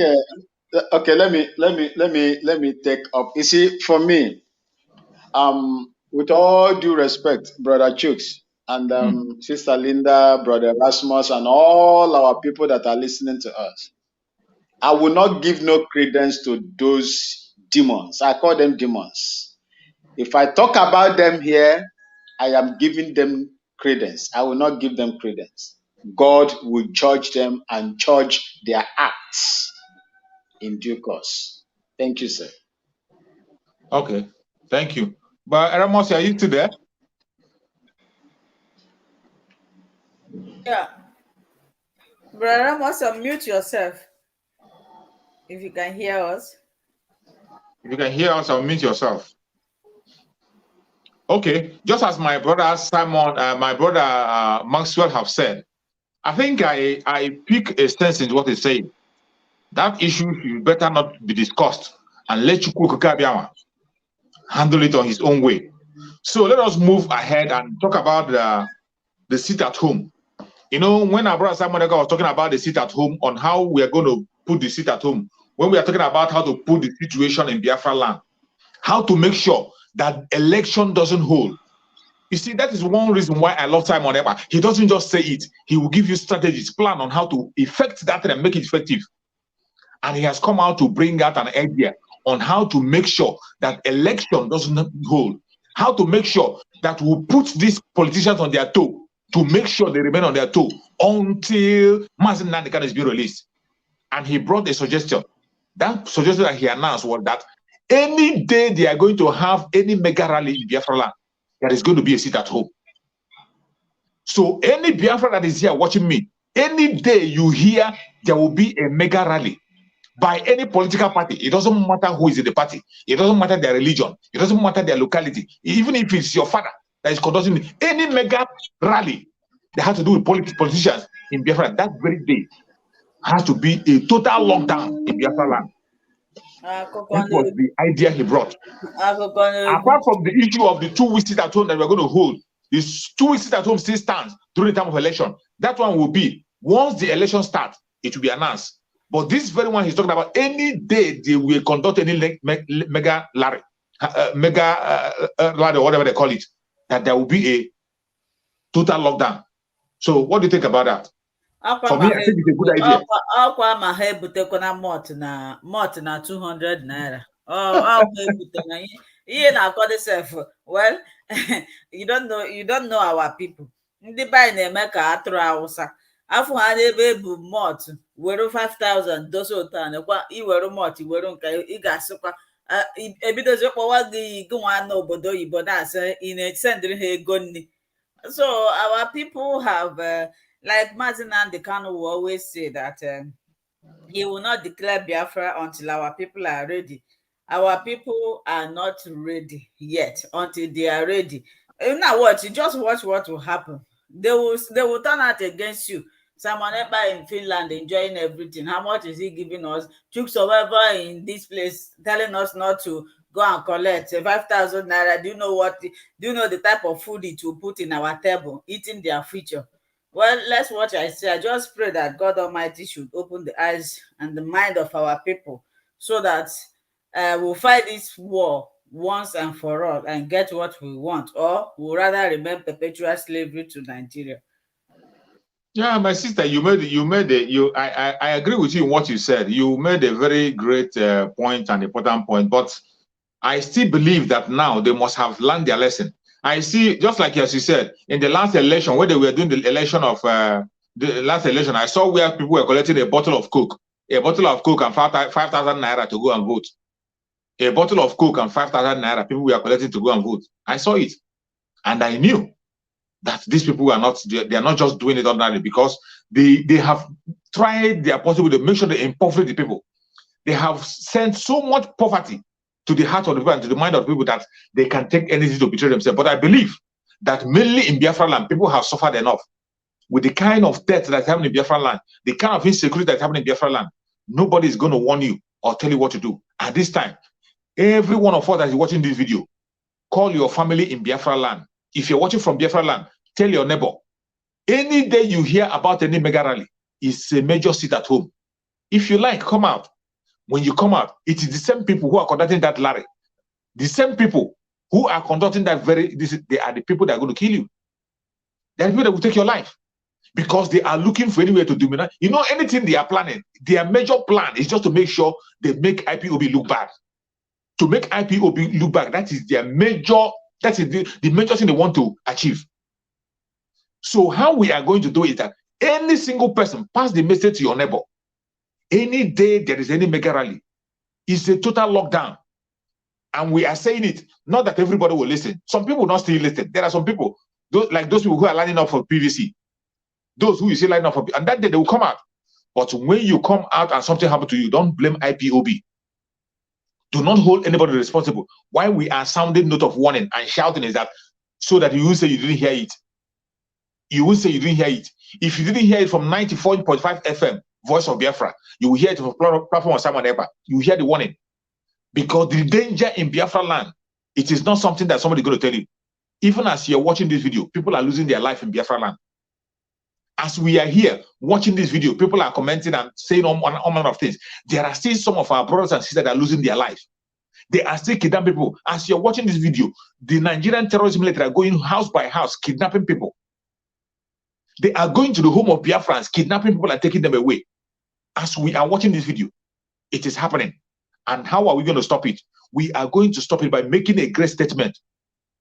Freedom doesn't come cheap, and it's not that if you think that freedom is going to come cheap, it is not going to come cheap. It comes with a sacrifice. And this is the time. We have to sacrifice now. It is either now or never. This is the great opportunity for us to make a statement. For us to free Nnamdi Kanu and let Nnamdi Kanu come out with a referendum. We have our referendum and everybody go their separate ways. And as we are saying for no election, every Southerner should key in. Every Southerner, let me tell you, when you hear about Tinubu is there for his own selfish interest. We know that the Oduduwa people, the Oduduwa voice we know is the voice of our Pa Adebanjo. That elderly man who was there before independence, he has said time without number that you have to allow the people go. If you cannot be able to allow people to take their position in the country, allow them go. And he has asked them, what crime has Mazi Nnamdi Kanu committed that you are detaining him? This is the voice from Ududua land. The case that man is making for Mazi Nnamdi Kanu, nobody in Biafra land is making it. Ohaneze Ndo, he is not making it. They're not doing the same thing. That's the Ohaneze. You see why we are saying about no, don't talk about PVC or any election. Look at Ohaneze Ndibo. They told us restructuring. That without restructuring, there will be no election. Without restructuring, we are singing it. We thought we are talking with human beings. We are listening. We told them we cannot stop our agitation. Go and bring restructuring. When we see the restructuring, then we'll begin to consider. They did not bring restructuring. Instead, they brought proscription of the IPOB. They brought military to come and kill us. When that one was over, they came with another propaganda. Hey, Igbo presidency, Igbo president. If you don't give us Igbo presidency, we will not agree. If you don't give us Igbo presidency, we will look for our fate elsewhere outside Nigeria. That is what they say with their own mouth. They went to the extent to campaign and say that no Igbo person should go for vice president. Every Igbo contestant should make sure they are vying for president, that they will not go for second. That's what they said. In that, their brokers, they said that if they cannot give them Igbo presidency, that they will look for their fate outside Nigeria. Today, what is happening? Did they look for their fate outside Nigeria? We are still waiting for them. There is two challenges that they gave us. That man, Ezife, said it with his own mouth on video, not written. Ezife said it on video, that if they don't give them Igbo presidency, they will look for their fate outside Nigeria. Looking for their fate outside Nigeria means joining the Biafra struggle. The second one, he said that he gave us example of Igbo Biafrans that were taken for slavery in United Kingdom, in US. That when they were taken to US, they refused to be slaves. That instead of them to be slaves, they drowned themselves in the sea. Today, we are waiting for them either to join Biafra struggle or to drown themselves. These are the two options they have. We have not seen them do any. Either they join Biafra or they drown themselves. These are the only two options they have. For us, who are the followers of Mazi Nnamdi Kanu, we are going home, and no man born of a woman can stop it. Thank you, my sister.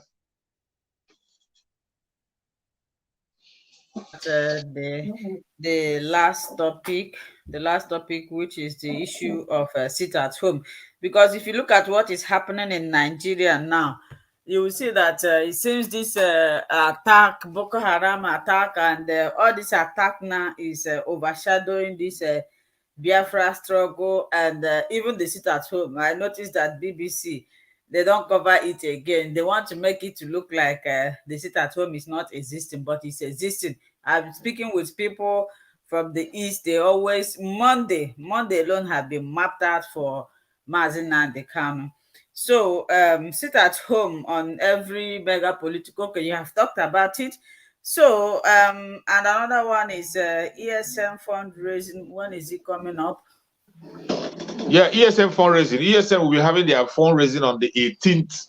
On the 18th, that 18th, I think, is next Saturday.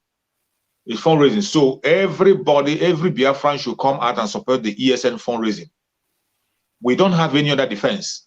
The Nigerian police is not for us. The military is not for us. The police is not for us. Mazi Nnamdi Kanu, the supreme leader of IPOB, have established that very security outfit to secure you and I. And they are the only defense we have. We know what is happening today. The Fulanis are waiting for instruction to come and they begin to take life for people. The only defense we have is ESN. So this is the time to equip them to the teeth so that they can defend our land, defend our brothers and sisters and our mothers. Those of us abroad, if you have any contribution, your widow's might, support the ESN. Join the fundraising on the 18th of this month. On the 18th, join the fundraising. Any support you can give, join. This is the time to do it.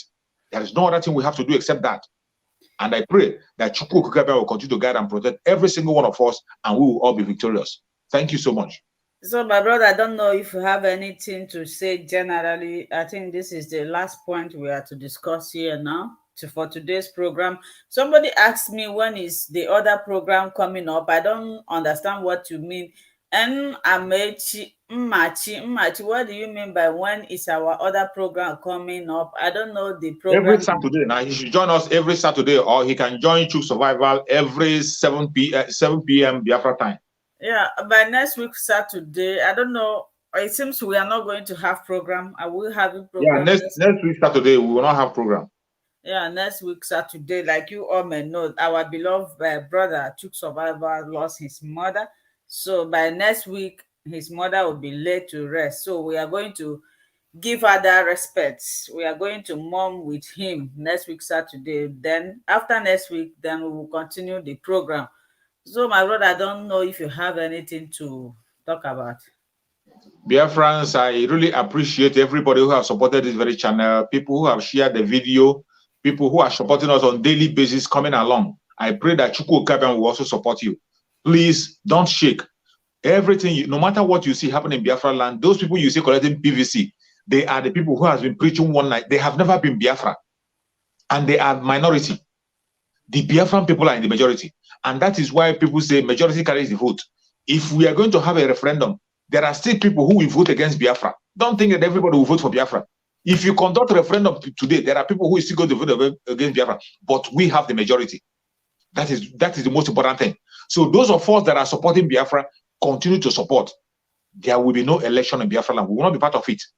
We will not be part of it. We are not fighting people who want to go and take PVC. They should go ahead. But for those of us who are hardcore Biafrans, the followers of Nnamdi Kanu, who listen to his preaching, the only thing we are asking for is referendum and nothing more. May Chukwu Okabian guide and protect us, secure us, and grant us Nnamdi Kanu victory. No weapon formed or fashioned against us shall prosper. No weapon formed or fashioned against Nnamdi Kanu shall prosper. See you again next time when we meet. May Chukwu Okabian guide and protect every single one of us. Thank you and remember us. Okay, thank you so much, my beloved brother. Like I said before, my brother will be burying his mother next week, Saturday. He does program every day by 7 p.m. Please, if you have anything to support him, I watched somebody's, people are very funny. Somebody wrote here, he said that they should go and purchase their PVC to stop Linda from making money online. I wonder where the money is coming from. Since we started this program, there is a super chat here. Nobody have ever donated 1 naira. And this person is saying I'm making money. Oh, God, please give me money. I need money. If God decides to bless me through my effort, it's not a crime. If you want to go and commit suicide, please commit. And you know that Linda is making money. Why not go and open your own page and start making money the way you think that Linda is making money? So, my lovely people, please support our brother next week. And I pray that may the soul of her mother rest in peace. I am going to mock with him. So I'm not coming live here next week on Saturday. So thank you so much. By 7 p.m. he will be live. Please endeavor to join. Okay, Amechi means you mean the program. Okay. I want to inform everybody here, if you have a wife, you're a man, you have a wife, and you are married for many years, your wife is finding it difficult to conceive, there is a platform, Tochi's channel. I open up that page or that platform to teach women, especially our African women who do not know how to calculate their fertile days, the day they're supposed to be pregnant. So I understand what you ask. Amechi, by Monday, by the grace of God, Mmachi, by Monday, by the special grace of God, I will have a program there. I posted a video last week. If you have anybody who is ignorant or suffering from fertility, please direct the person to that page. It is Tochi's channel. I purposely create that page for educational purpose to educate our women. I want to thank everybody who joined today's program. Please share this program. My beloved brother Dubem Emmanuel, I really appreciate you. I appreciate your constant presence and also your moderating the comment section. My brother Okenwa Eremos and who else? The Maxwell. God bless you all and also bless everybody, every eyes, every ear, every hand that will share like this program, that have been watching this program. May God Almighty bless you.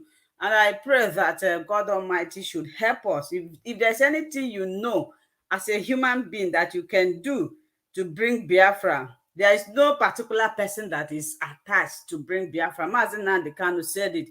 He said, if there's anything you can do to bring Biafra, do it. Do not wait for Simon Ekpa. Do not wait for Mazi Nnamdi Kanu. Do not wait for anybody. Do your own. Put in your own effort.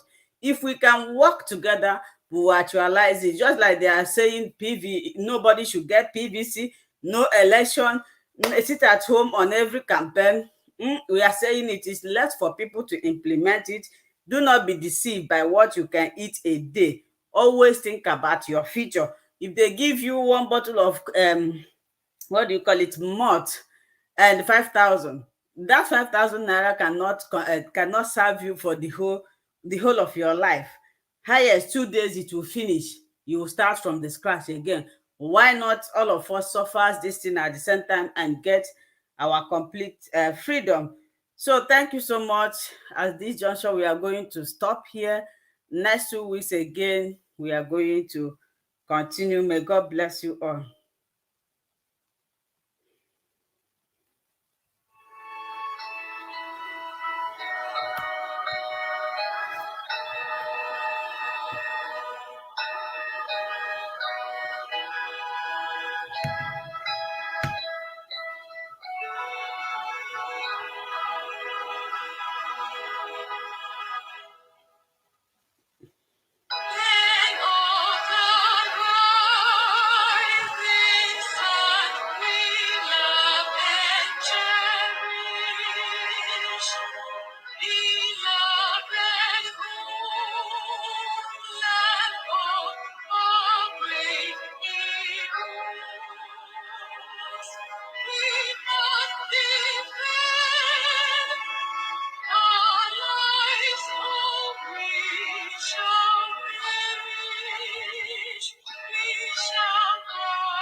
Yes, so Nnamdi Kanu is a prophet.